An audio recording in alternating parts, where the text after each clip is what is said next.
Hello, everyone, and welcome back to the KONTAINEROZ Podcast. The podcast is sponsored by PortPro, the leading operating system for drayage carriers. Schedule a demo today at portpro.io, and don't forget to mention Containeros for 10% off. Today in the studio, we have Zulma Trujillo Good morning. and Toni Baca. Good morning. Thanks for coming. Thank you for having us. Thank you for inviting us. Would you mind sharing a little bit about what you ladies do? My name is Zulma Trujillo. I sell Peterbilt trucks at Rush Truck Centers in LA. I've been doing that for the past 24 years. And my name is Toni Baca. I am also a new truck sales representative for Rush Truck Centers. We sell Peterbilt. I've been there for 8 years. Prior to that, I worked in the drayage industry as well. So I'm pretty knowledgeable when it comes to port and the ins and outs. Okay. So let's get it started. This topic of trucks is very trendy right now with all these deadlines coming up. And let's see.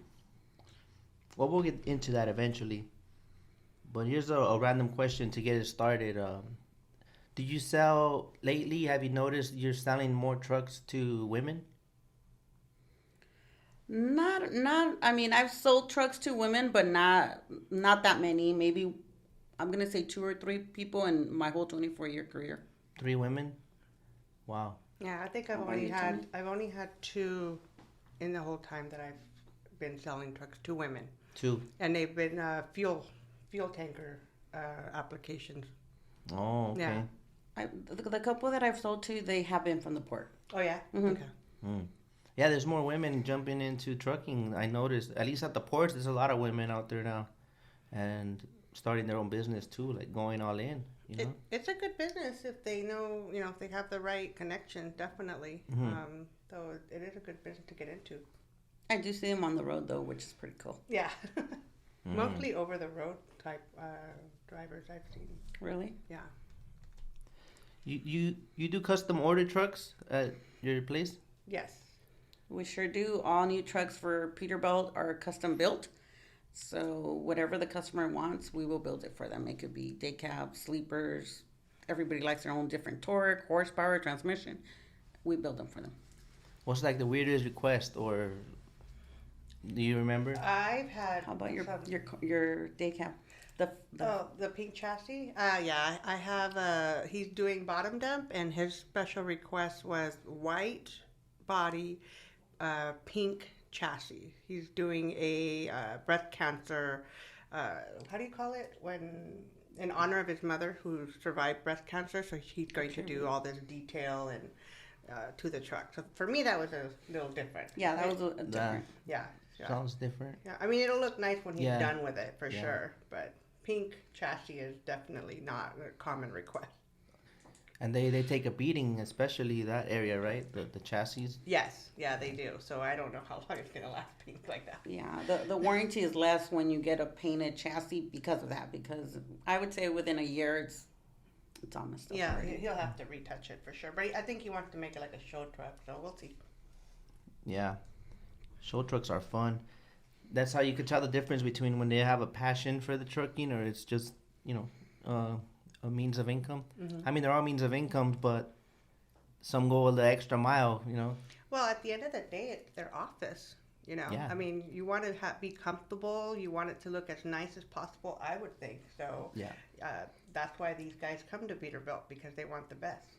And that's why we have a lot of owner operators because of that. When they do the custom built trucks with the, 8-inch stacks and all the chrome all over and the lights for their show trucks, it's usually an owner operator that will do that. Yeah, you're not going to get company trucks asking for all that extra stuff. Very rare, very rare. Okay. But sometimes people order it also like almost like a skeleton, like missing all kinds of stuff because they know they're gonna buy that custom anyways, right? So Right, that was the pink chassis. There was Yeah. no radio, nothing. It was just basically the main hmm the main component. The steering wheel, the engine transmission, no Yeah. radio, No nothing else. visor. No visor, nothing. No, I call it the T-bar in the back, the quarter fenders. When a truck comes in and it comes in without anything, like you said, like we call it like a naked truck, we know that somebody's gonna make it look really nice. Yeah, Mm. yeah. That's the starting point. Yep. You know, if you don't mind, I'm gonna go and adjust your mic a little bit. Okay. You get it closer. Oh, perfect. Yeah, get a little closer and we're good. For some reason, this one the gain is kind of low. I don't know why. But Is that better? it's it's my first podcast with a total of 3 people, so you know. A ver, let's test it live. We're Can you hear testing. me now? Yeah, right. Can you hear me? Yeah, I could hear you. Okay. We're good. Okay, so where were we? The custom trucks, custom order. I'd like to share about our custom orders and I jumped on the Fargo trucks. They ordered their trucks. Fargo. Oh, the Kenworth. Kenworth, Yeah. yeah. They ordered their trucks like that because that's how I knew that you can order a certain way. Yeah. You got the on this side, on the driver's side, you got manual, you know. Oh, yeah. And then the power window on the passenger side. Right. One tank only on that side, 100 gallons. On And the then driver's side? passenger side. Okay. And then the what do you call it? Oh, even the steps, you know, they were on one side. It was better than the other. The last part I noticed was, I forgot, but where I was going with. Oh yeah, the steel wheels, the Okay. the white ones. Yeah. So I couldn't stand those wheels. I spray painted them black. Well, I think that's when a company orders trucks that way, they're going to go cost effective all day. They're not going to care about owner operator specs, and it sounds to me like obviously that was a company spec. And that's the smart way to go because that company's seeing their equipment as an investment versus the owner operator wants to do the whole show truck. Yeah. Exactly. Yeah. Well, that was fun. They just want it to get from point A to point B and make that money. Yeah. So we went over that.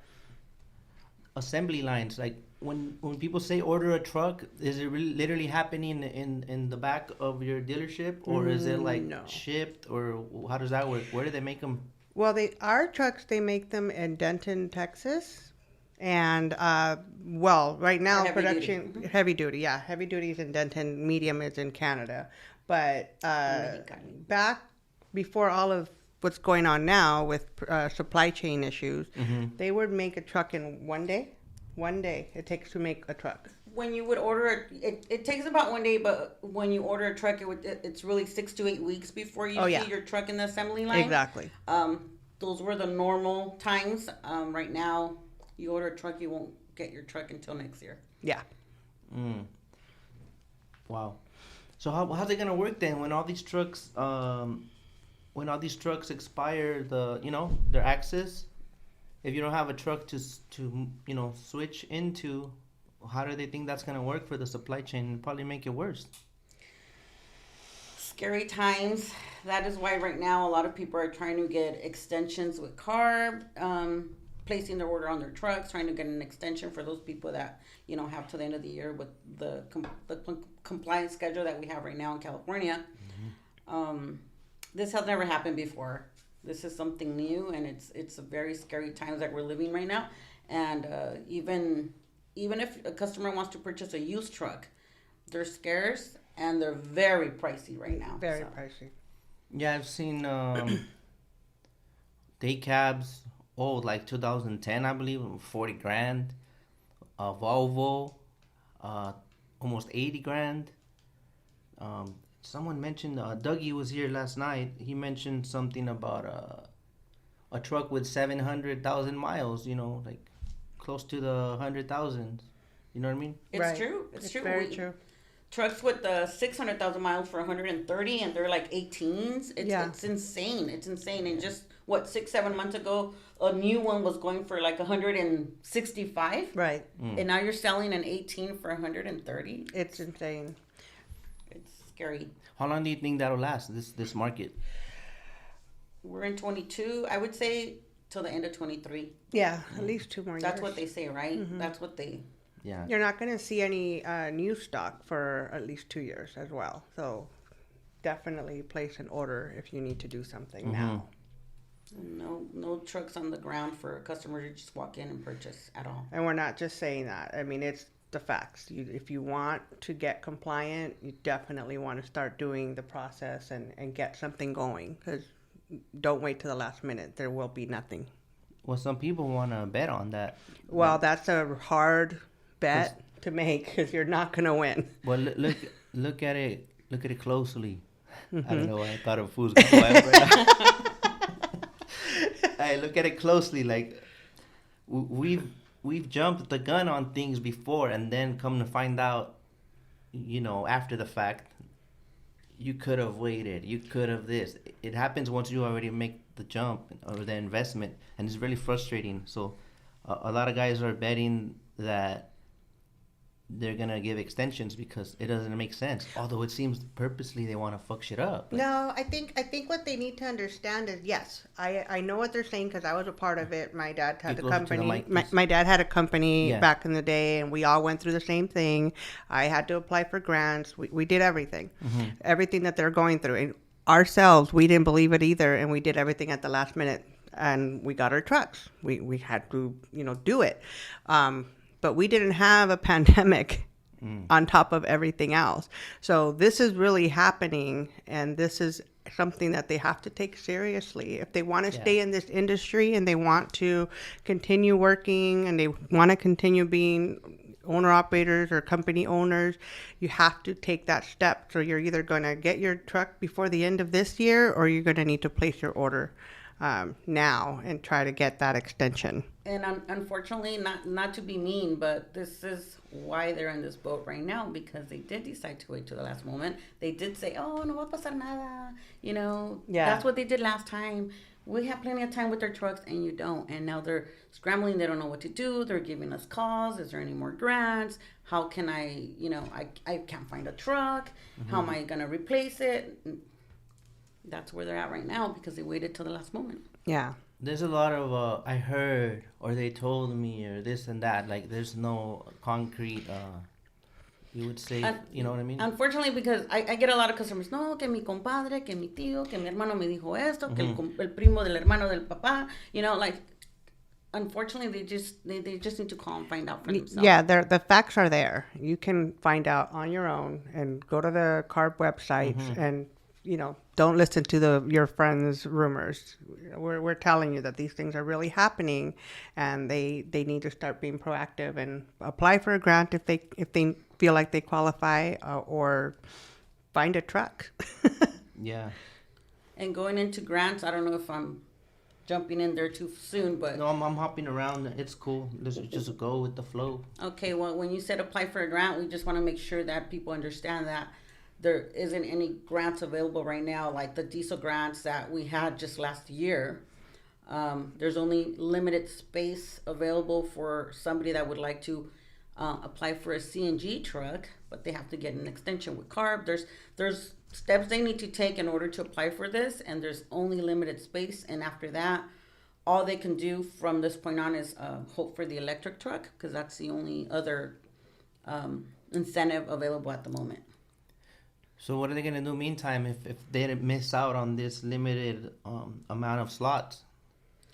Try to find a used diesel truck from here to November. Or finance a natural gas truck all on their own. But I'm going to tell you, it's going to cost them a pretty penny if they don't try to get in the grant, or get together with a clean energy rep. I know that they're doing incentives as well. I don't know all the ins and outs of what what you have to do to get some kind of money from them. I know it has something to do with the amount of natural gas that they purchase, and there's some kind of arrangements there. Yeah. But they can call a clean energy representative and find out more. Clean energy rep. Yeah. I did something yesterday to that extent. I think. What do you consider a clean energy rep? Like someone literally that pushes the sale of a clean energy truck? No. Or someone that specializes in that topic? No. Clean Energy is a fuel provider, CNG provider. Okay. So they have incentives for people that want to get into natural gas, because they're obviously selling the natural gas, and they would like for you to only fuel with them. So they have incentives as well. Not as much money as VIP, nowhere close to that, but it is a help. And they don't sell the truck. So if Yeah. you as a customer say, I want a Freightliner, they pair you up with the Freightliner rep. If the customer says, I want a Peterbilt, they'll call Toni, they'll call myself. They're there to help the customer. Yeah. Or the driver, I should say. Yes, exactly. Okay. I'm hopping around here. Let's go back to this. The grandfathered in trucks. October 2018, they grandfathered in the 2008, 2009, 2010, and 11, 12, 13. They were all grandfathered in at the same time. Although 11, 12, and 13, I don't think there's a specified date when they are no longer allowed in the ports, right? My understanding, and I could be wrong, but I believe it has to do with the life of the engine of the truck. So if it's due to expire in 13 years, that's how, and it's only an example, so don't hold me to it, but I believe it's through the life of that truck's engine. So once they called it quits on that particular engine, then it's done. But we're definitely going to want more information on that. But I that's what I understand. Yeah, because the 08, 09, and 2010, those are done for sure. December 31st of this year, 2022. So, and this lady said that if you had a 08, 09, or 2010, and you have proof that you ordered a truck and it's delayed, you can let CARB know, and you'll be allowed to still operate that truck in California. Yes. But not in the terminal. Right. And that's pending. Yeah, So, they're gonna change that. It's not announced. There's no, it's nothing on the website. I'm actually working with, because I do have quite a few customers whose trucks are going to roll over, and they're gonna need that extension. Yeah. And they specifically work for the port. I'm being told that they are working on getting that ironed out, so that way the drayage will play along. And keep in mind, a lot of people try to, they have loopholes, and I'm gonna just go to a dealership and get a sales order, or go to CARB and say, here, look, I ordered a truck. It doesn't work that way. You have to have proof, like a sales order plus down payment to the dealership, so it's written in stone that you did purchase a truck, you did place an order on your truck. Then you go to CARB and you request an extension. So it's not as easy as they think. Yeah, and I believe, from what I understand, you have to have a VIN number. Even though they can't have a full VIN, I think the last six of the VIN might be something that they may require. That's what I'm understanding. and when you get that order, like that, all trucks, okay, these trucks, they're going to trade them in for a newer truck. Is that the case? And they're going to give it up once that one comes in? Correct. With the grant, yeah. And what are they doing with these trucks? They're taking them to Mexico or something? No, they get dismantled. They make sure they put a hole in the engine block, and then that's it. And they cut the chassis. So they're really going to be trash. Like, trash. Yes. They make sure they videotape the salvage company to making the hole on the engine, cutting the chassis in half. Documented, okay. Yes, documented.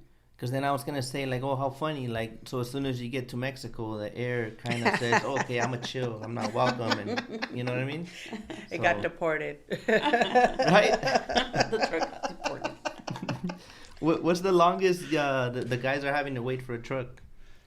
Ooh, well. Like we mentioned earlier, it used to be 6 to 8 weeks. Now it's, if you place an order right now, all I could tell my customer that it will be sometime in first quarter of 2023. Yes.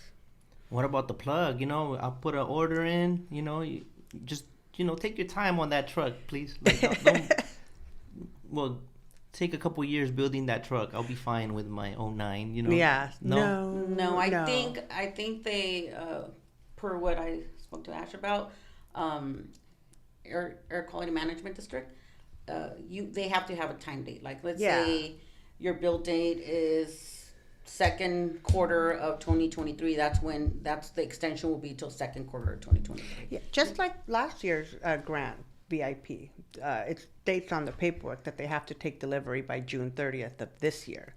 So I have guys whose trucks, they were supposed to turn them in December, but they gave them more time because of the situation. So I have trucks that should have arrived in December, and I'm still waiting for them. Most likely will get here in March. The old case would be they would have had to turn in their truck in December and be out of work this whole time. So we argued and said, hey, how can someone expect to work? They tried to make it simple, like, well, can't they just borrow a truck or rent a truck? And like, even if you could rent a truck, it would be way more expensive than, working. Really, you might as well not work because you're paying for the rental. So they finally realized that wasn't going to be so simple, and they gave them more time, and they said, okay, you don't have to turn in your truck until your truck arrives. And the key here is that CARB and AQMD are trying to work this through. They understand that these are different times, and they are trying to work with the drivers so they get the extensions, and that's how CARB is getting that extension, and now how they're working for the port guys to get that extension, because they understand that it's not something that has happened in the past. Yeah, maybe this is a little slap in the face, like reality check. Like, you can't make all these demands and not be realistic, that there's like a cause and effect. You just comply with this. Oh shit, but how? Now you see how this is what's going on. And then the timing, if you think about it, the timing is like horrible. Like, perfect storm. They're really due in the middle of a pandemic. Like, production is down, and I think the reason why they're being so difficult, and this is just my opinion about just saying, okay, we'll give you more time, is I think that if they do that, well, how much more time are they going to continue to give? So they have to obviously stay firm to what they want and how they want the Clean Air Act to keep moving forward. However, again, so long as you're doing something to become compliant, they're going to give you more time. But if you're doing nothing, they're not going to give you anything. We got kids. We're all for a clean environment, but when shit hits the fan, right now, do I want clean air? Yes. But if you make me choose between clean air today or food on the table, a lot of guys are going to choose food on the table. But it's not that we don't care. It's just that, okay, we're down, but make it make sense to us. You know what I mean? And it's very sad, because when you're a port, and you should know more, you used to work in the port, but if this is all the owner operator knows to drive a truck in the port, now you have till November to get a diesel in the port. By 2035, all port trucks need to be zero emissions, which at this moment would be the only zero emissions that we have is electric. Exactly. Those are super expensive. We're talking about like a $450,000 truck.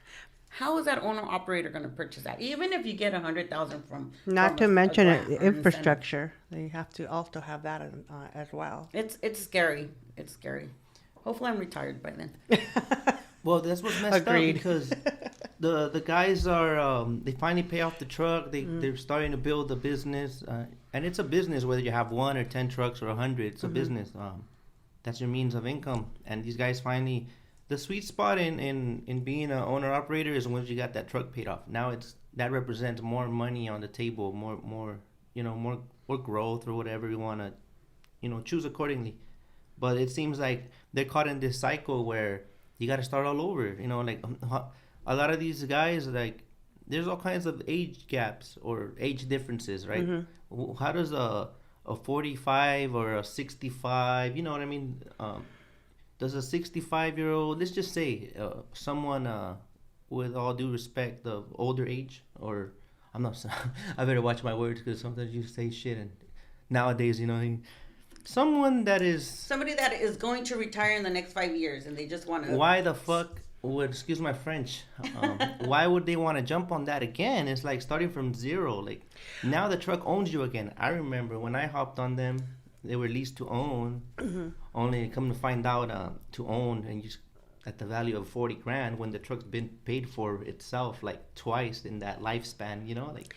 Well, But I think it kind of, again, I can only think about my dad because my dad always replaced his equipment. It is the cost of having a business, regardless if you just have one truck or 30, But 40 trucks. it's easy to say when you have a company, but when you're an owner But my dad was- operator, I think it's a little bit harder. What do I know? I'm not an owner operator, but We have to remember my dad was an owner operator for many years before he was a company owner, and he still replaced all his trucks. His truck, once it had reached a certain point, he knew it was time.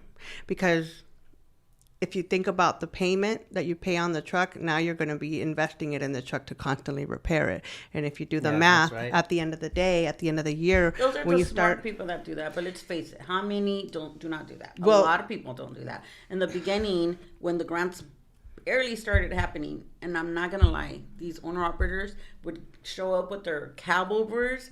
They had a string holding the door shut, and they'd had that truck for like 10 years. you have two sides of the coin. Yeah, you have guys that, don't invest in their equipment, and then you have guys that do. So the ones that are not investing in their equipment are in the situation right now.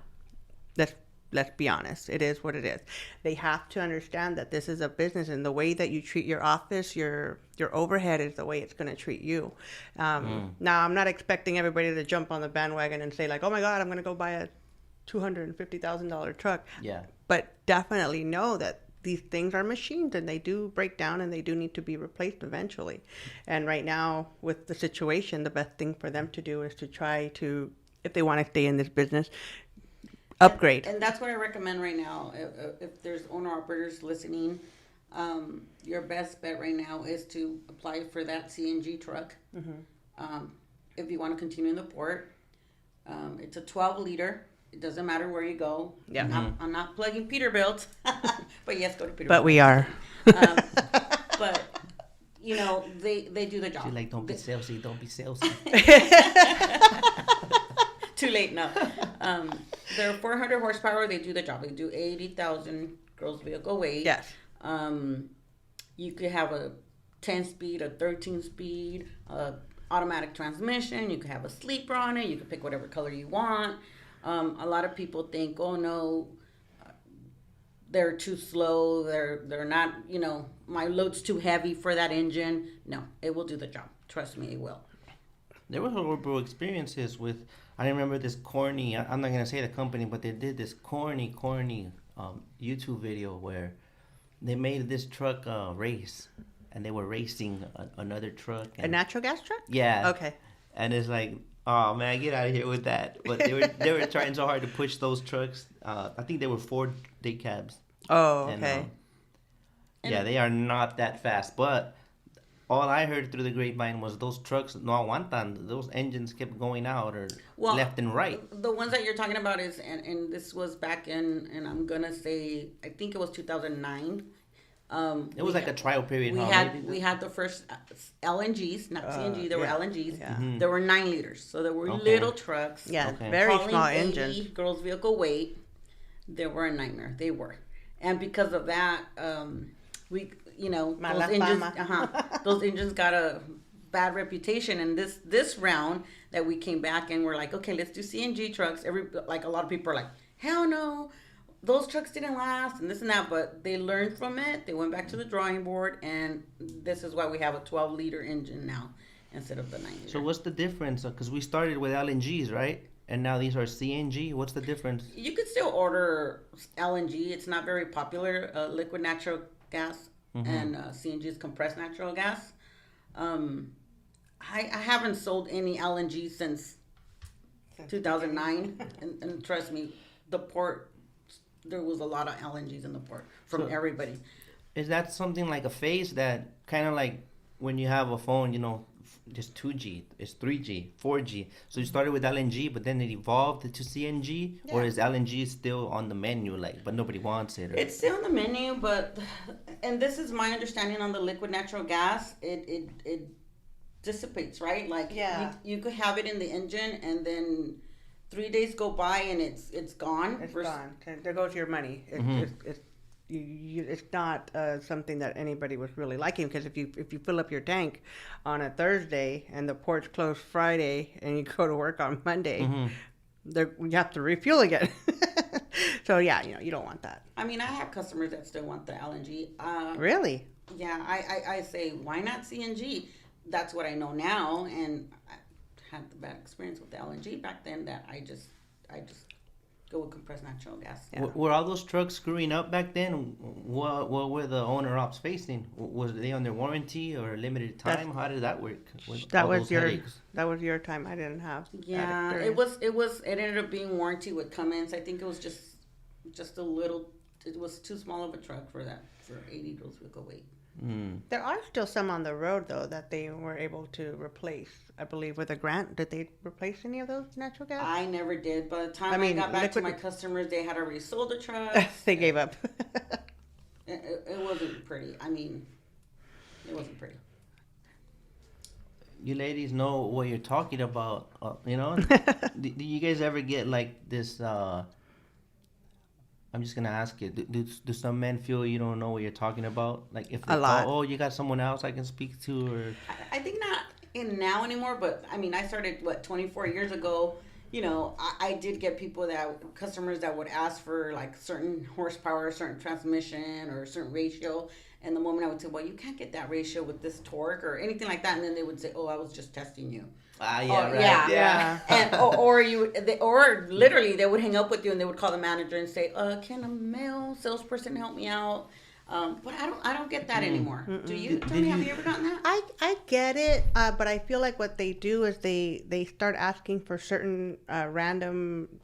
They call out certain specs, right? That don't exist, and I'm over here wondering, oh my God, why don't I know what that is? And I'm like looking everywhere. I'll even ask her, and she'll Zuma, and she'll be like, that's not even a real thing. So I feel like they try to test you or try to act like they know more than you. And at the end of the day, I kind of got to bring them down to earth and show them like, hey, this doesn't work. What you're asking me does not exist. Did you ladies ever figure out where the blinker fluid goes? Or no? No, there's no blinker fluid. He's testing you, Toni. I was just testing you. I was going to say, oh my God. Is that part of the new 2022? No, someone did a prank on their girlfriend with that, and she actually came back with blinker fluid. No. For real. She's like, I'm not fighting for this. It's real. It was labeled blinker fluid. So I don't know. My God. Probably windshield wiper cleaner. It was a brand or something. Yeah. I mean, I can't remember specifically, but I've actually had to prove to people when they've asked me for certain gauges, for example. They'll ask me for a gauge that does something that I'm like, and I literally will call Cummins and they're like, we don't, what they have to show us a picture because we don't know what they're talking about. And I mean, it'll go that far where they swear they have it. It depends on the OEM too, because sometimes like a Freightliner will have something, they'll call it a certain name and we call it something else, or it's in this part of the truck and we have it in this part of the truck, and customer doesn't know that. It's our job to know that part. Yeah, and we don't know everything, and when we don't know, we find out, and we'll get you the right answer. Exactly. Yeah, that's a good attitude to have. So what would you recommend is like the ideal way for these guys to transition? So you really, not to be salesy, but you really recommend they start looking into buying the next truck? Or Yes, for sure. It doesn't have to be with Peterbilt. I mean, it could be any manufacturer. If they're gonna buy a used truck, just start looking now. And if you see one that you really, really like, buy it. Because there isn't and they're pricey a lot of right now. It's really hard, like you said. Times are hard right now, and it really, really sucks that this is when they have to do that replacement when trucks are like $30,000 more than they were like 6 months ago. Yes, it really sucks for them. But you know what? What would I tell them? If you really want diesel, start today looking for a used truck, and like you said, the moment you like it, buy it because you only have till November if you want diesel. Yeah, it's not about wheeling and dealing. It's about finding the right truck and getting one now. Okay, hold up. So you gotta buy a diesel truck before November. Otherwise, from that point on, you cannot. You cannot. Well, okay, if you want to work at the port for and you want to register in the DTR, which is how you guys get in and out. Drayage truck register. Right. You have to have that diesel truck. If you want to stick with diesel, you have to have it registered in the DTR by November of this year, 2022. What year truck though? 2013 and up or 2014 and up? 2015, I believe. 2015. So the engine has to be a 2014. So we're talking about the engine specifically. It has to be a 2014 and up. So that's going to put you in a model 2015 or newer. Because that sometimes we get thrown off because the registration does it go by? You notice there's 2 dates on there. I remember there was on mine. It was a manufacturer date and model date. That's correct. Which one is the one you go off of? The engine. The engine. No. Well, you're talking about the truck or the engine. That's Okay, what so- I'm asking in general. What okay. do they look for? So a lot of people, when they see their truck, they see on the door and it says built in 22, and you're like, but this is a 23 engine because my registration's 23 truck. My registration's a 23. You go by Exactly. the registration. Okay, good. The trucks are always 1 year newer. Like right now, if you purchase a truck, it's a 2023. Your door will say built in 2022, but the model year of the truck is a 2023. Your engine is usually 1 year behind your truck because when you get it's already on the shop, the engine, when you're building it, so it's already worn when you put it in your truck. So don't go buy a 2014 and think it's going to work. It's not, because the engine most likely is a 2013 and that's done. So Right? buy a truck that on the registration is 2015 and up. Yes. Register it into the ports before November 2022. And then those trucks are still up in the air though. There's no exact date for them to retire, right, from the ports yet. Oh, I should have brought the paperwork with me. I'll find out. You'll find out right now. I can get that. Give me a minute. While you get that, I'm gonna pick your brain. Go for it. Let's review that one more time for those of us taking notes. So So if you have to replace your truck. If you have a 08, 09, 010, in other words, you don't have DF in your truck, they're going to kick you out. If you work for the port and you want to continue working in the port, you have till November to purchase a diesel truck. of a specific year and up. That's correct. They're not going to give you an extension for that. This is something that's been in the works for a long time. It's not something that just happened yesterday or last year. A lot of people are like, oh, no sabía, or, I thought they were going to give an extension. They just hear bits and pieces and, they want to hear whatever is convenient to them. So, no, that's not how it works. And it's, like I said, these CARB requirements have been in place for many years. I've been doing grants, I'm going to say at least 20 years. So that's how long they've been putting these grants in place. Yeah. Yes, the port, unfortunately, they're more aggressive at the port. But that's what the city of Long Beach and the port of Long Beach I just feel, I hope I'm doing a good job asking the right questions, because I feel that it's a subject that is a lot of it's all over the place, and I would really like to get it all detailed. I'm going to have to get you that detail another day. Sorry. No worries. And because of the lack of knowledge, a lot of guys, they got ripped off, man. When this happened, see, as far as grants go, the scenario was, all the owner ops of a company, hey, your truck's not going to be good. You're not going to have a job, bro. But, hey, I got all this capital, and I leased all these trucks. Why don't you sell yours to me? I'll give you $10,000 cash right now, and you hop on a new truck. It's a win-win. You're right. I really want to keep working. Let me hop on your truck. And now the cycle starts all over. Oh, great. Let me get that truck for $10,000. What they were doing is they went and got the grant for that truck. A profit of $40,000 because the guy didn't know. Well, see, that was very dishonest, and I know a lot of people that did go through that, and that was there's people that won lawsuits recently. Yeah, so because like of that. Right. that's one of the reasons. Yeah. But there was many things that went into play. You know. Right. Yeah, I think they were not getting their clean truck fee. Yeah, I was one of them. Oh, really? Yeah. Did they not give you the money every time that you No, pulled out it's a just container? the problem was not we were not saying like, oh, we're employees. So like, to my understanding, like, you know, I may be wrong, but Teamsters were kind of misinterpreting it or speaking on it in a certain way that made it seem like we wanted to be employees.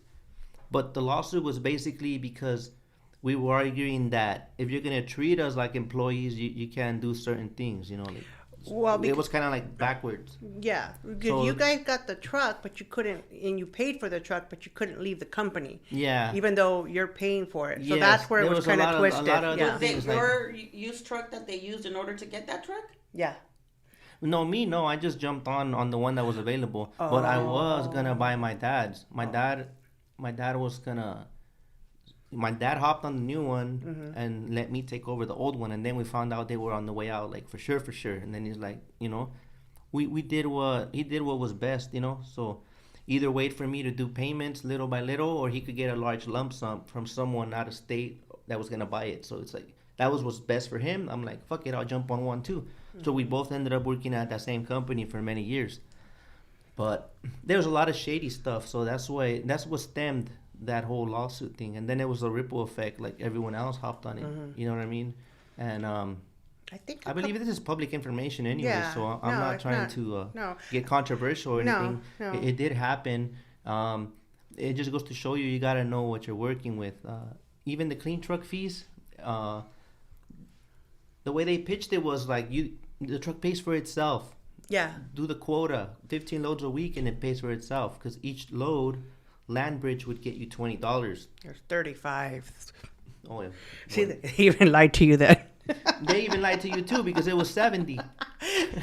You know what I mean? Actually, well, no, because I know I remember what we used to get because my dad didn't have owner-operators. All the trucks were his.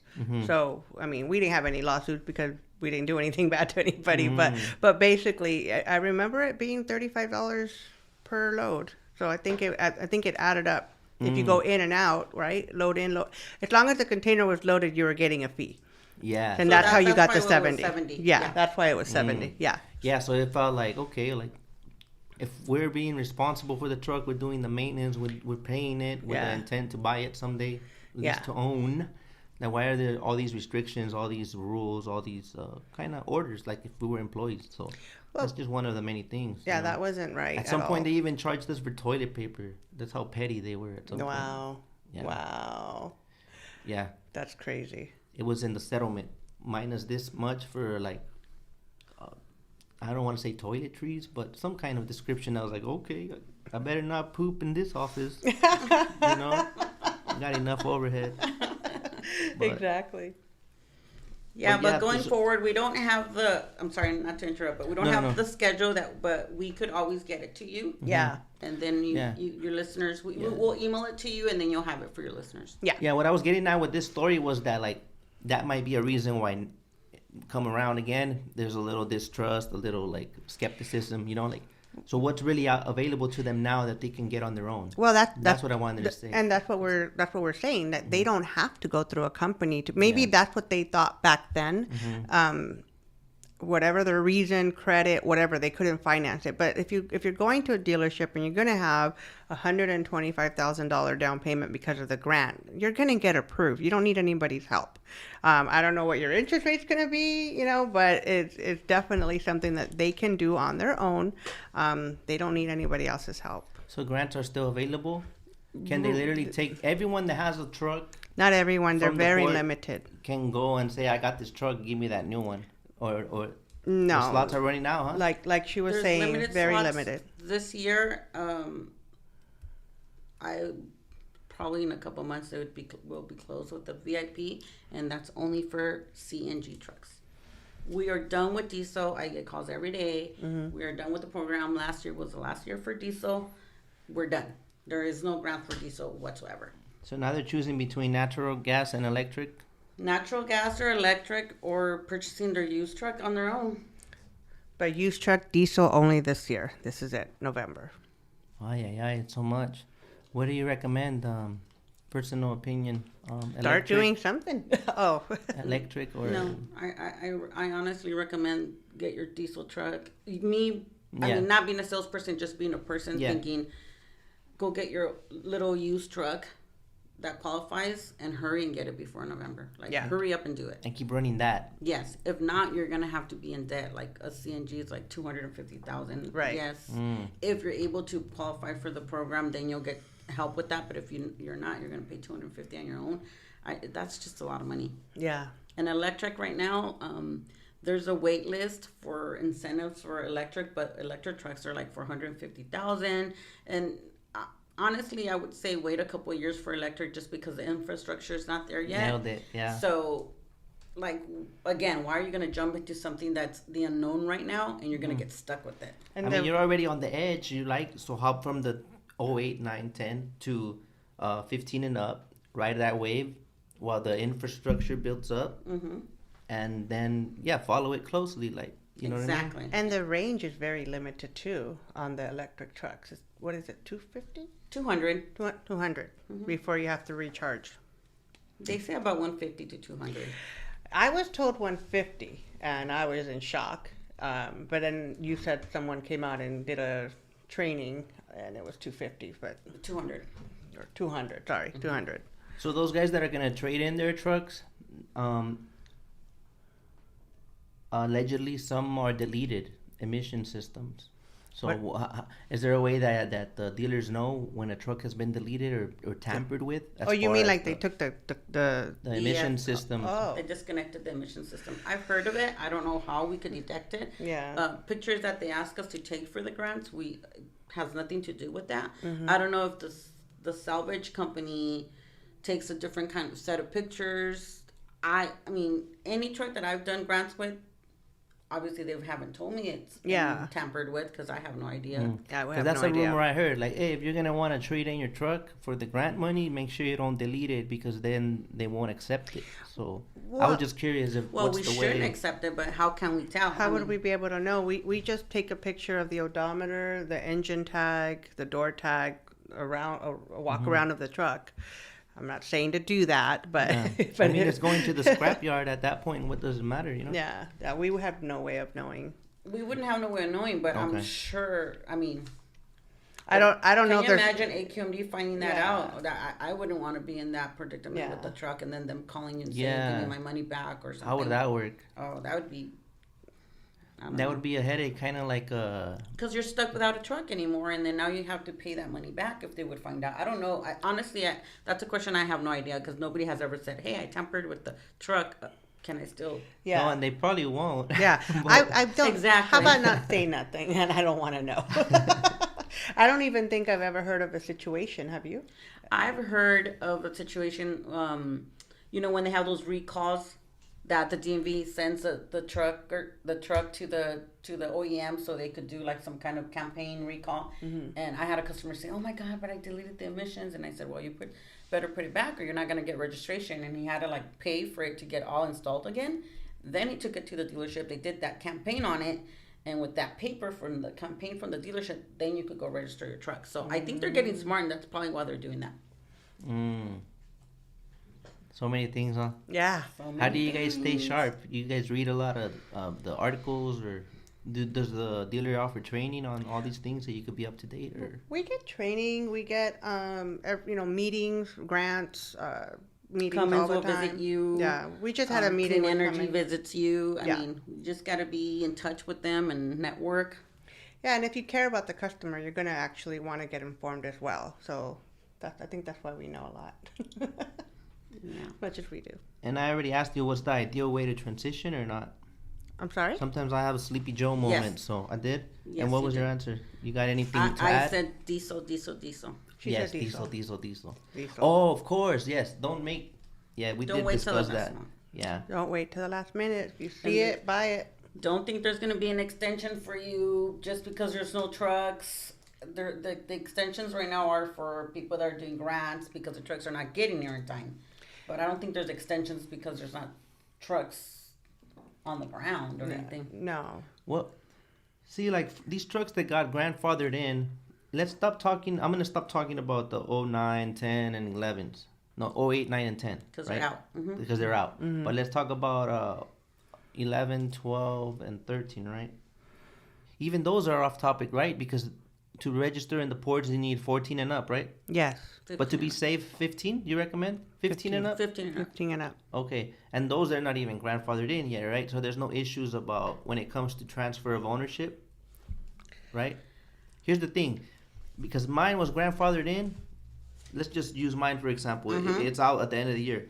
So technically, if I sell it to someone else, once it's a new owner, it's no longer grandfathered That's in. correct. Yes, That's what I was that's just going to correct. say. And another thing, the port fees apply individually. Like it's not a specific date that's universal to everyone. And I heard, you guys can let me know if I'm wrong, that let's say I pay the port fees Are you talking about LA and Long Beach port Yeah, fees? yeah, Okay. Okay. to keep the grandfathered truck compliant. I heard that if you miss that payment, you lose the access. Well, that would make perfect sense. I honestly don't know how that could, I haven't been in the port industry in over 8 years, Yeah. but I know what the fees that you're talking about. But I would think that if you don't pay and can continue, it would make sense that they would just knock you out. Why do you think no one mentions that though, or reminds you? Like, because this is what happens. I pay mine today. It'll be due again next year. I think the day after today. What's today? The 4th. The 4th. So it would be due next year on the 5th, I believe. I may be wrong, but I hope you get what I'm trying to say. Is that my due date is not your due date. The due date is when you first paid it. Right.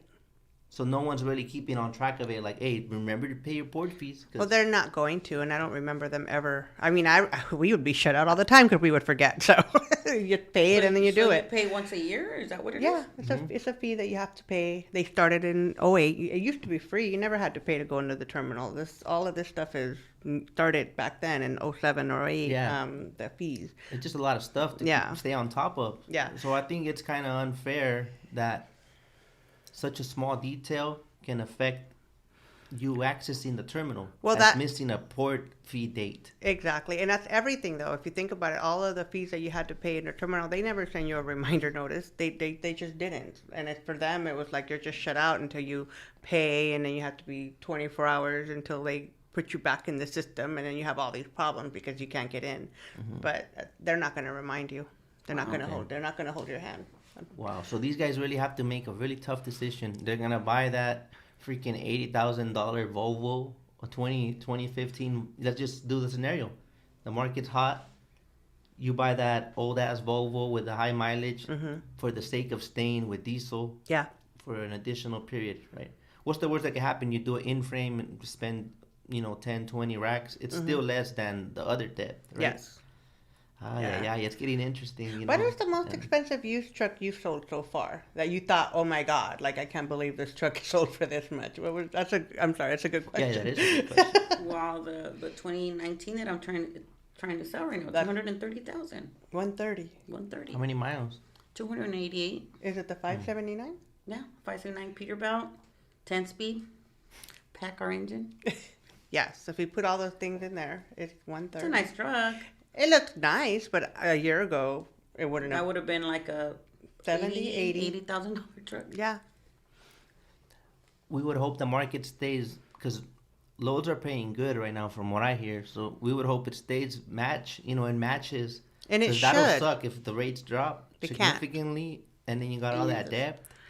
Oh, wow. That high I mean, truck payment. I would think that the guys that are doing making the changes and getting the truck and are prepared, I mean, they're going to get a lot of work. They're going to be very busy and they should be charging more money because I have the equipment and nobody else does. I would think that would be a great motivation. That reminds me of the next question. Because before this pandemic, we were all thinking that, okay, so when my truck expires, it's worthless. Because a lot of people would do that. Like, I'll give you 10 racks. And then Right. go to another state.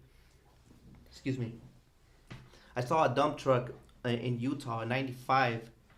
This guy comes and buys stuff here. Right. In Utah, it was going for before the pandemic, almost 40,000, 50,000. because it was a dump truck and whatever. But you get what I'm saying? So they were thinking this market might be in your favor as well. Then if I'm not saying retire, or if you want to like kind of step away from the business a little bit, you can get good money for that used truck. I got 32,000 for mine. It's in Utah now. Oh, okay. And that's what I tell really my good. customers right now. Like you port drivers that have to replace your 08, 9, and 10, you could sell it outside California. Yes. And right now, with the market being so hot, you can make good money on it. Yeah. A good down payment for that little truck you need. Right now is the time. A year ago, they would have given you $5,000 or whatever. Yeah. But right now, the market's so hot. Like, you can make money on this truck. And this could be a hefty down payment. If you put a percentage on it, how do you value a truck with today's market? Like, bring it up 20%, bring it up 30%. Okay, see, normally when it's time to retire one of these old trucks, we were hearing like anywhere from 10 to 15,000, depending on the condition, right? So I sold it for double that and some, right? Right. So does that mean increase your price by, double it up, or just a recommendation? What I always tell my customers, go online, and type Compare. in your year truck and compare, and whatever the market is going for, that's where you should be at. Yeah, and if you took really good care of it, then add a little bit more. You know what I mean? Kind of like that old school math. You get 10 prices, right? Add them all up, divide by 10, and that'll be your average. Yeah, and sell it on your own. Don't go to the dealer, because if you just want to get rid of it, the dealer will give you what they're going to give Wholesale. you. Wholesale. But if you want to make money on it, do that on your own. Take the time. Yeah, I had a customer just last year. He sold his truck because it's hard to get drivers too. Yeah. He sold it for like 30,000. Oh, I think you told me about that guy. And then his son goes, "Dad, venga pa acá, le voy a enseñar algo." And he goes, "What?" He opens the computer. The guy that he bought it from was selling it for 65. He's like, "What?" Yeah. He was wow. And then he had an accident, so he had to buy a truck. And it was really hard. I was like, ouch. And that's interesting. But that that's you the say hustle. That. Like, Yeah. you can't blame the other guy, right? What do you think? No, you can't. But that's the thing. I get so many calls from people that maybe they're not watching TV or in tune with life or what's going on right now. They don't believe that there's no trucks. Like, they can't. And then they're shocked at how much they cost. And I'm like, well, how long have you been looking for trucks for? Like, oh, well, I've only made this one phone call. I'm like, well, and they, they hang up on you because they think you're trying to gouge them. And then they circle back and they're like, all right, I need to order a truck. It's like they just don't realize that this is really happening right now, and it's something that this is what we're going through. Yeah, and I mean, even us as salespeople, I mean, we're suffering too. We're not used to not being able to fulfill someone's order right away. This is like a very, very difficult time for all of us, the drivers and us. Because the ideal sale is like wrap it up the same day, right? And now this is like, there's a lot of time for the customer to think and change their mind during that wait period, or once that's done, it's done. Trust me, they're not going to change their mind. You can't get trucks anywhere. So the fact that you have a slot, you're happy as can be. Yeah. Okay. But your customer will be like, "I can't believe I have to wait 6 months for this truck." And I tell them, I can't either, because if a truck takes 6 months to get here, I won't get a paycheck till after that. And then they look at you like, "Oh, you're in this with us?" And I'm like, "Yes." Yeah, we're in the same boat. Same boat. We don't sell. We don't make money. That's just how it is. That's exactly how it is. It's just hard times right now. Hard times. And the other interesting thing is that we had so many orders last year that rolled over to this year. We were thinking they were going to cancel, or no, they held on. They're like, nope, if it's mine, I'm going to wait. I had a guy who ordered a truck last year in the summer, and his truck is going to be scheduled for December of this year, and he's probably not going to see it till January. And he didn't cancel. So, and I have people hoping that someone will cancel so that they can take over their truck, and it's not happening. Is there a list that's very fair? Like, how do you monitor so that people don't skip other people? How does that list work? Well, we have our clients. It's right? My customer base is on my list. Her customer is on her list. Yeah. What if there's only one truck? Who gets the truck for their customer? Well, it doesn't work like that. No? No, it's just basically Whatever you sourced, Yeah, you're waiting on that truck. yeah. Whatever I can source for them, or wherever the opportunity to order, I'm gonna get the guys that came in first. Like if they came in December and they gave me their deposit, and I have an opportunity for him, I'm gonna put him. And the manager would be like, okay, I got 4 trucks, one for you, one for you, one for you, one for you. So whoever's on your list first, that's the person that gets it. Yeah, exactly.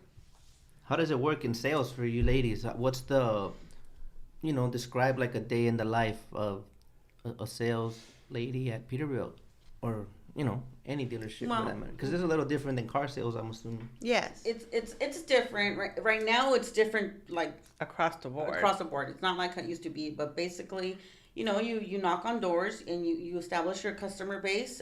It's different from cars, yes, because the customer, when he walks in, he knows what he wants. He knows it's a tool for their business. You just need to know what your customer really needs they have, because sometimes they'll say, I want this, or I want an automatic, fully automatic, and you're working locally and you're like, no, well, you're gonna eat it all up in fuel. You need to know what your customer really needs and help them with this purchase. And depending on the vocation that they're doing, you need to assist them with that. You mentioned fuel and automatics. What's the? Well, it just depends, because They're fuel guzzlers. Se va más rápido with automatic. Se va más rápido. If you're gonna go cross country, you don't want an Allison transmission. That's a vocational transmission. It's good. I'm not saying. If that's what you want, but you gotta know these things so you make the right choice. exactly. Pretty much. So automatic trucks tend to waste more fuel. Maybe if you go cross country. Okay. If you do vocational, they're the best trucks ever. It's the best transmission. Yeah. Ever. It's the priciest one, but it's a good transmission. So as a salesperson, you need to. That's not what I heard. Automatics, no.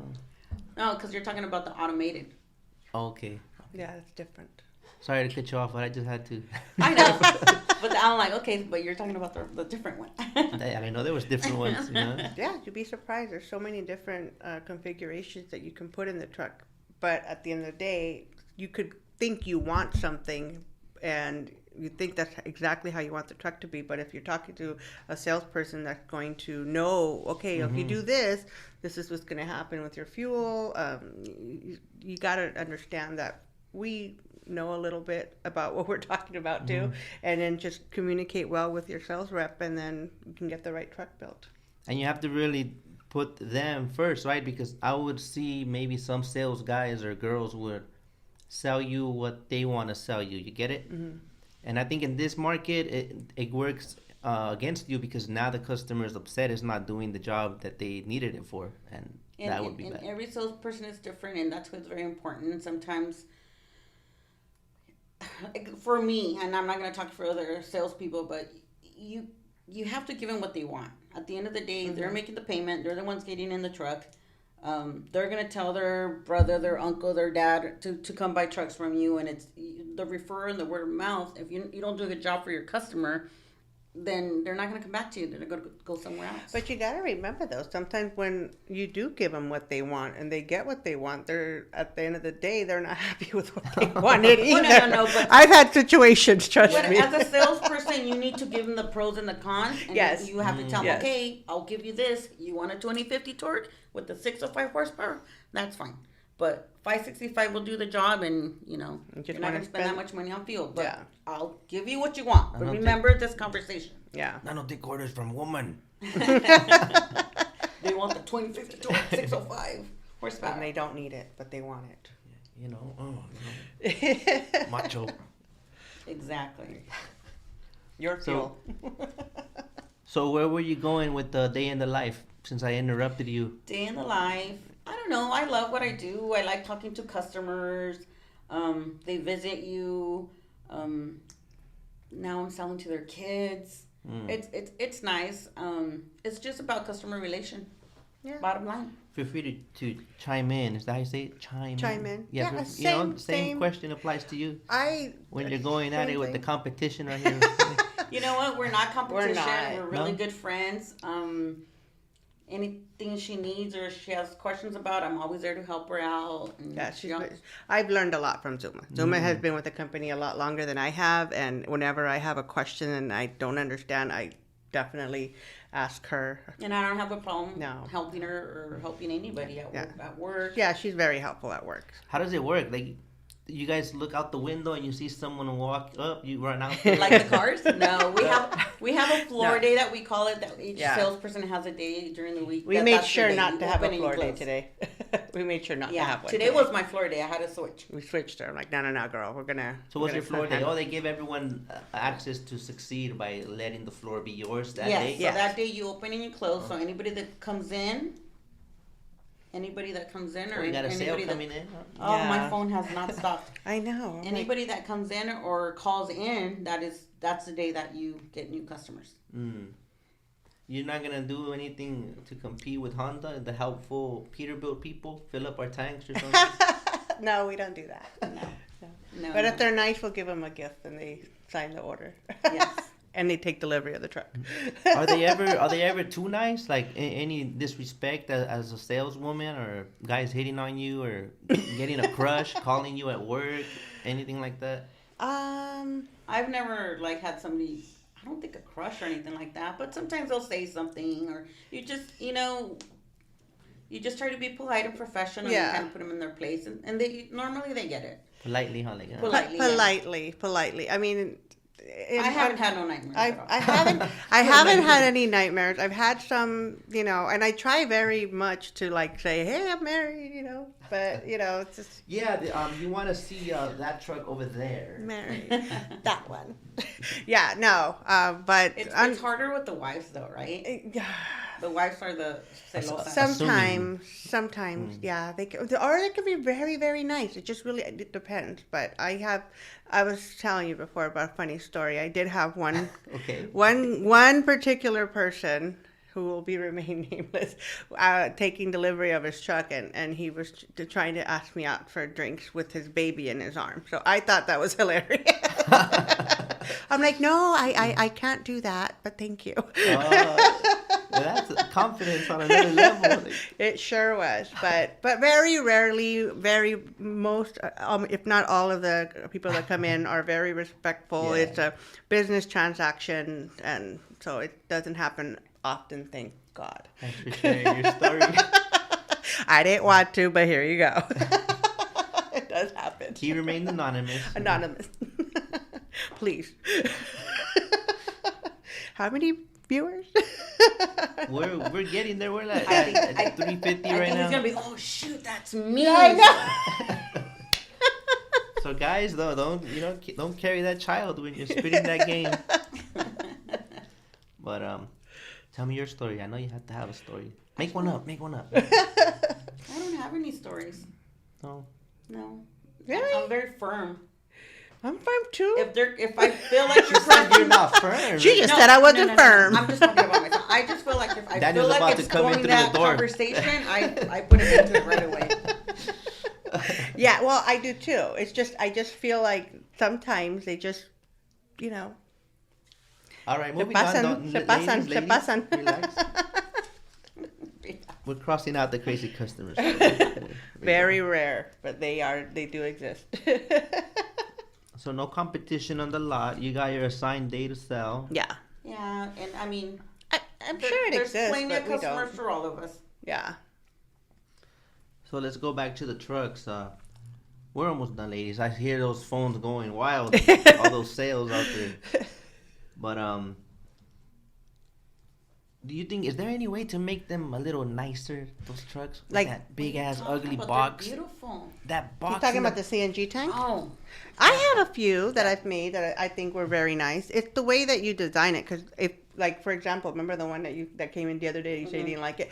Okay, but it's not her idea. When you're buying a truck, you custom order it, and we're gonna suggest how to make it look nice.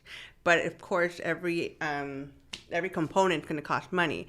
So, for example, I have a 175 DGE truck where the customer wanted a 58-inch sleeper. But if you put that 175, which is the biggest tank, it's gonna hit over the truck. It's gonna go over the cab, right? So in order for it to not look so bad, you put the roof fairing and the side fairing, and then that way it's to kind of hug it in. to hug it in. Yeah. But that costs money. It's going to cost you a little more money to do all that. Some people don't want to spend the money, so that's where you see those trucks out there with the With tank the- sticking out in the back. Coffin in the back. And it's obviously pushing harder through the wind as well. So that's Yes. going to make you go a little slower. So I say spend the money. If you're going to do it, put the fairings and cover it. Or you could go with the saddle mounted. Side mounted. Those are not going to cost you anything extra, but your range is going to be a lot lower versus the Also, you back got of the the cab. you make it look like it has diesel tanks, Mm-hmm. sort of, and Yeah. then put the what do you call them? The fairings The or fairings. the covers over it. Yeah, Oh, okay. yeah, that's going to be covered, but your range is less. You're going to be A lot of owner operators do the side mounted ones because it looks nicer. It kind of looks like a normal diesel truck. Mm-hmm. But the companies, again, to save money, they'll do the coffin in the back. Yeah. They still make a lot of noise. The engine? Every time those type of trucks is like a loud humming, like I don't think no. I'm sorry, I don't. I mean, it sounds like a regular engine. When you start it, it's a little different versus a diesel engine. You kind of think something's wrong, but then boom, it starts right up. But it sounds like a regular engine. It is a Cummins engine, so it sounds like a regular engine. so. The truckers should. At the end of the day, it's a business, right? So if you're really not upgrading because of looks, then you're kind of fucking up, right? What do you think? I think so. I don't want to upgrade because that truck looks ugly. I'm going out of business. I don't think they see it that way at this point. At this point, it's just very expensive. And they're afraid of it. Why? Because they've heard what happened in 2008, 2009. So they got a bad rap. So they're like, why am I going to spend that kind of money on a truck? I don't want a CNG. They say that, they don't do the job. Yes, it's a little bit, it's not as powerful as a diesel engine, but it is what it is. And there's not new technology, unlike the liquid 2008. natural. Yeah, that was new. This natural gas has been around for quite some time. The city of Los Angeles has been doing it with the trash truck for years.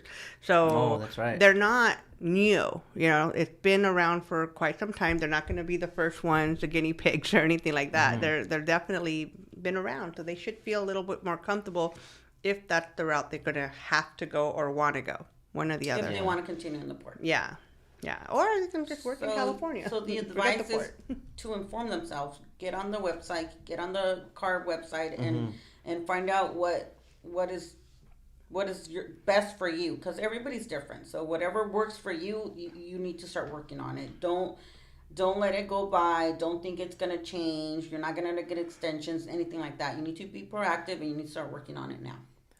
What about the insurance? Is it gonna go up because those trucks cost more? Do they gotta make sure they're insured before, or how does that work? Yes. I think it has a lot to do with how they're going to pay for it. And that's a good question that I didn't have the answer to. One of my customers, he got a grant and he got the balance paid in cash. He paid it in cash. So he has no lien holder. I want to ask you that question. Do they have to do the whole value, or can they just declare what they want? He doesn't have a lien holder. They can, Yeah. but why would they do that? I That told him the doesn't same.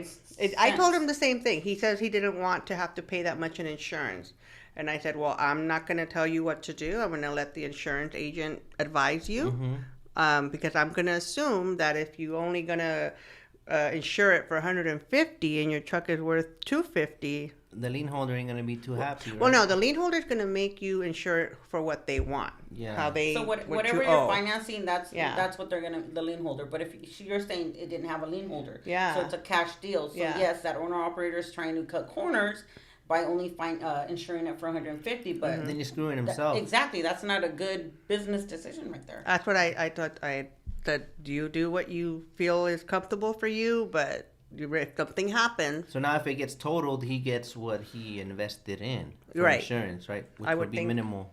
minimal, yeah. Well, this guy, if it gets totaled, he's gonna owe more than the truck. Oh yeah. So he's SOL. Yeah, exactly. I'm like, why would you do that to yourself? But Gotta save a buck. it's a high risk. It's a high risk. But people do that. What if you get the truck and Because my understanding is that if you're not insured, they don't let you drive it off the lot, right? Correct. That's correct. What if you do drive it off the lot, and then what? You're gonna go hunt me down if Well, my I'm not gonna. insurance I'm not gonna didn't- give you keys. Period. Yeah, you can't leave. I'm not gonna register the truck. Yeah. I'm not gonna give you plates or anything, registration. So you can't take the truck. You can't. There's no take it. cases where they didn't get insurance or. If it was finance. No, Any rare- there's been cases where they finance their truck and everything. We're just waiting for the insurance. The very last thing is the insurance before they drive away with the truck, and they cannot get insurance. I've had 2 people happen. So is there a strategy to avoid that? Try to Have a good driving record. or the or yeah that as well, of course. But is there insurance won't give you a quote if it's not really your truck? Like you can't do like a run the scenario. Look, I'm looking to get this truck. Would you insure me if I do get it? That way No. they're not- you know what I mean? You can't do that. I mean, I've helped people out and They given could do them. that, Well, they can't know. So they can have an idea Yeah. how much their payment's going to be, because they want to know, okay, I'm buying this truck, this is going to be my payment, and my insurance already told me this would be my payment on the insurance. But as a far lot as of- approval, they're not gonna know until they have Until they to purchase actually the pull truck, it that's off. correct. Yeah. That's So See, that's the thing. A lot of guys, they want to know that. So I'll give them the VIN number and I'll give them their sales order. And Okay. but if you go to your insurance agent and tell them I'm thinking about buying this truck, sometimes they don't want to help you, and it happens a lot because they know they're just giving them quotes. You know, so they could do that based on the truck that they're going to buy. Yeah. That would be one way to find out, because a lot of agents don't want to help you unless you already own the truck. okay. you know what I should do for the new people is, okay, get me your insurance before you sign the contract. Yeah. And how do you handle that? Like, is it like an instant repo at that point, or what happens there? Well, they haven't taken actual delivery of the truck, so you kind of just backtrack on the contracts. Yeah, you and know? we haven't done registration because we can't register it unless we have insurance. So it's dead basically. Mhm. It's a dead Oh, deal. that sucks. Mhm. But at least they never left the lot then yet. Okay. Oh Yeah, man. no, I won't leave the lot. You got a couple miles in that truck now. It's gonna be a. Oh, you Now it's a used truck. No, you don't want that to happen. Someone's No. getting in trouble. Somebody's but, getting fired. Yeah, you can't. No, the big Did I ask no. you ladies about the paperwork that needs to be in order? Because I had heard, like I said, you probably hate that phrase. I heard I had heard. I heard that to qualify for grants, you gotta have proof that you can't just go. I'm gonna go buy a used truck that was in the port so that I can get this much credit on my new truck. But I'm You'd not be even gonna do surprised ports. people did do that. You know what I But mean? Yeah. So what paperwork do you demand to ensure that it goes into the proper person? Their title they have to have their name on the title for the last 24 months. Mm-hmm. They have to be owners. Unfortunately, a lot of these drayage companies, again, they were the lessees and the company was a lessor. Mm-hmm. Guess what? It's not your truck, so you cannot participate in the grants. And that one happened a lot, and it was It's not your truck. Who's the drivers? even though it's your truck. Yeah. If the The registration doesn't the say it's your registration truck, says lessor blank blank trucking lessee Jose Rodriguez, right? It's not really your truck. You know, I actually had a situation where the customer paid off the truck 10 years ago. I'm just going to say 10 years ago. They never bothered to go to the DMV and take the lessor out. And they tried to come and apply for a grant. It was on the last year, I think, of where they could actually apply. But because they never took the lessor part out, AQMD did not accept their application. Even though he knows he's owned it for the last 10 years, they said, nope, according to this, you're leasing it. And so that's important details you got to follow up on. Yeah, Because the so other party's not going to do it, remove themselves or none of that, right? That's on you. exactly. They just see the signature and they're like, okay, it's my truck now. They release Yeah. liability on the title, Uh-huh. but you still got to go to the DMV and get a new title, clean title. Clean And they title. don't do that. A lot of them don't do that. And even if you So- go right now, it's not going to matter because now it's going to look like you just became the owner today of the truck. Oh, man. So it has to be 2 years without that lease. Yes, Yes. that's correct. Lease or lease? How do you say it? Lease or? Lessor or lessor. lessee. Lien holder? Yeah. whatever. If it's like a lien holder, that's fine because you purchased it. There was a lien holder. Okay. But if it's a lessor lessee situation, then no, you're out. Okay. And I learned that the hard way. I mean, you got sales waiting. So what are some other tips for these guys to prepare so they can buy? Like, some of us feel like it's impossible to buy a truck, especially from the dealer. Like, we just kind of do the used truck route. Like, No. how? I mean, No. just apply. You got any people that are surprised they even qualified when they go in? All the Yes, time. because they think that they should just go to a mom and pop place because Yeah. we're a big dealership and we only finance people with excellent credit. But Yes. no, it's not true. We have all finance companies. We're able to finance you too, and in a way, it's better if you go to the dealer than to a mom and pop because before you take delivery of your truck, that truck went through a DOT, a service, whatever. We try to fix. What's wrong with the engine or the truck. We don't paint the truck. We don't do any kind of cosmetic things. Mom and pop shop will paint that frame, paint that bump. Make it look pretty. Exactly. So sometimes we learn the hard way. Okay, that's But interesting. yes, we could finance all types of credit. Yeah, and my goal is always to try to get you into a new truck because I always think it's going to benefit you. So I'll try. Let's say, hey, let's start high. If it doesn't work out, we'll go back down. You know, let's see what we can do. And all along, it's just one hard inquiry? Or every time you try a new one, you got to keep checking their credit? Well, One time, let me tell you a bad story. I went to try to get a car. This guy was perked up, like, "Ooh, we're going to get you a car," you know. But me too, I wanted to go get in a nice whip, but I qualified for what I didn't like, you know. So he kept trying to do miracles. Then it ended there. I went home. Then a couple weeks later, I think, or a month, you start getting all these letters from all the, like fucking 6 or 8, you know, like letters. I'm like, this dude just kept running my shit, you know. So every time you downgrade or whatever for these guys, are you running it again every time? I think from what I understand, because what they do is the finance department will look at the customer's credit profile, and then they'll see where they fit best instead of trying like 100 different random companies. What they do is they'll check the credit. So that's an inquiry. And let's say your credit is, I don't know, 600. Then you know you are a C&D lender. So you'll be sent to the C&D lender instead of, you know, the Packards and the GEs. And but that company will also check your credit. So you do get some hard inquiries. Yeah. You do, but not 6 or 7. We don't do that. Yeah, no. Okay, so the recommended minimum credit, you would say 600 to go in there before you waste your time, or I know there's variables, right? It's hard to say. About 630. Yeah. Oh, okay. And then again, if you have a CDL, that's gold. You have to have a CDL. You have to be in business for more than 2 years driving. I never say no to a customer because you could have bad credit, but if they ask you for 50% down and you have the 50% down money, then they'll qualify you. So, a lot of variables. It's different scenarios for everybody, and it doesn't matter. You could have perfect credit and they still ask you for $30,000 down. You could have already financed a truck before and you only have $650, but because they know how you pay, because you have financial credit, they might ask for $10,000 down. So everybody's different. There is no right. Just get in there and make it happen. And you know, don't be afraid. We'll help you. Nice, cool. So, I think that's it. Is there anything you ladies would like to add that I might have not asked? Nothing now, but if your listeners want us to come back for a specific topic, or they want us to go into detail about something else, we'd be happy to do it. If you need to do one in Spanish for your Spanish speakers, we could do that too. That's mostly you, Zulma. ¿Qué dijo? Para mí nomás, para mí nomás. Para mí nomás. So it really depends. I mean, we're here. All right. So where can they reach you at? Do you have any?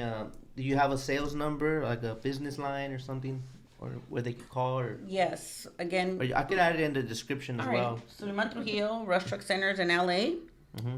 562-566-1819. And I am Toni Baca, Rush Truck Center, Los Angeles, 562-566-1881. Thank you. All right. She looked at me like, what is it? Or what is it? I never call myself. Thank you for your time. I know Thank you. You took time out of your busy schedules, and I'm sure the viewers are thankful as well. This is very valuable information. That all I took from this is you got to know your shit, because otherwise you'll fall behind. It's better to prepare than then last minute be trying to figure it out. 100%. You'll be left behind and you'll be not working at all. changing locations, but if you've done port all along, Yeah. All right. Thank you so much. Thank you. And thank you guys for tuning in, and we'll catch you on the next one. Peace.